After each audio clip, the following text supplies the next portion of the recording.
bear was old, tatty and very well loved. It had belonged to Sophia's grandfather, then to her mother, and from the day Sophia was born, the bear had kept her company too. He was less like a toy and more like a friend. Sophia and her bear enjoyed picnics in the park, long walks through the woods, and one day then even went to the seaside. It was a very long journey. Sophia and her father had to catch a train, a boat, and finally a bus. But it was worth it. The beach was amazing. Sophia even took off her bear's scarves so they could splash in the waves. Father brought fish and chips, and they all had ice cream for pudding. It really was the most perfect day until the storm clouds rolled in. The clapped and lightning flashed. Raindrops bounced down into the sand as they packed everything up and rushed for the last bus home. They were in such a hurry that neither of them noticed a bag fall open and Sophia's bag tumbled out.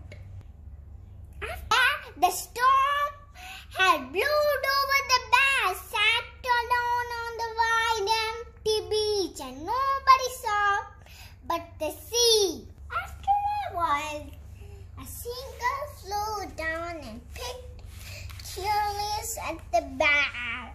The sea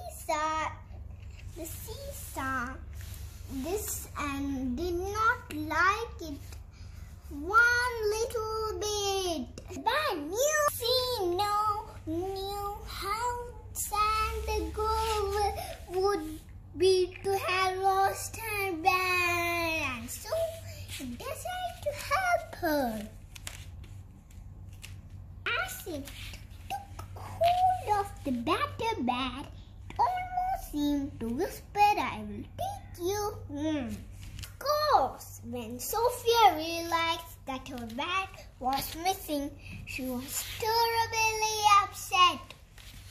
She looked everywhere, but he was nowhere to be seen. And Father telephoned the bus company, the train company, and the boat company, but nobody had found the tatty old bear. As soon as they could, they returned to the beach, but there was no bear there. His father gave her other toys to try and replace the bear she had lost, but none of them were right. None of them had belonged to her mother.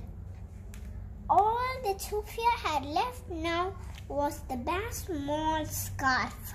Snipped a piece of placed in her locket, safekeeping, and tried to carry on as best she could, but it was just so hard.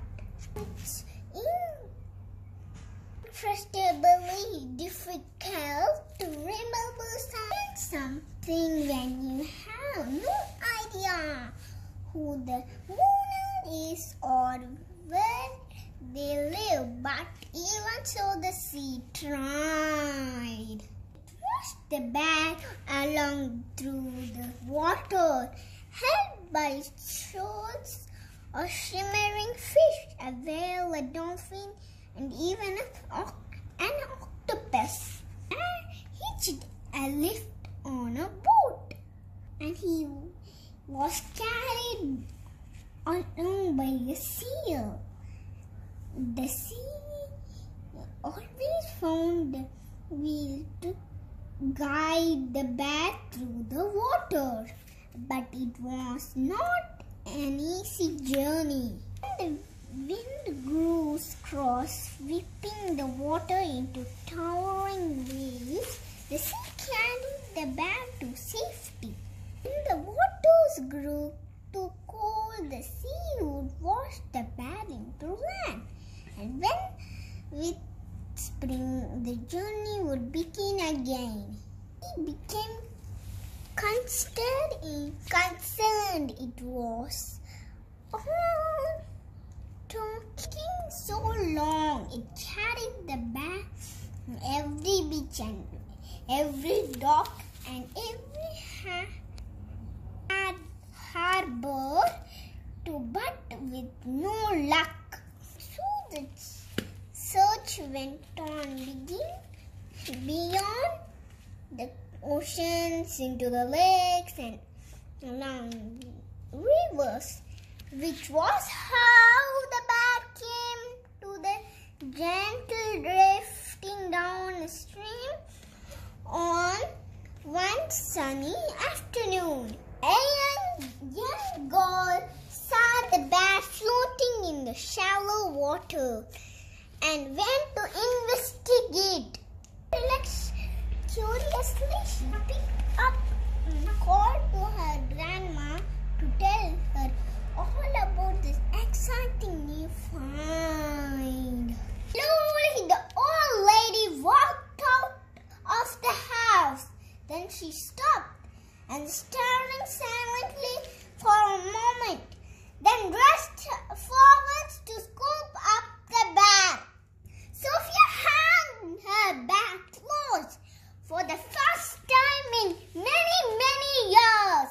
You see, nothing is ever truly lost if you keep it in your heart. They returned to the beach Sophia had visited all those years ago. She stood on the warm sand looking far out to the sea. Then she smiled and the sea saw. The end.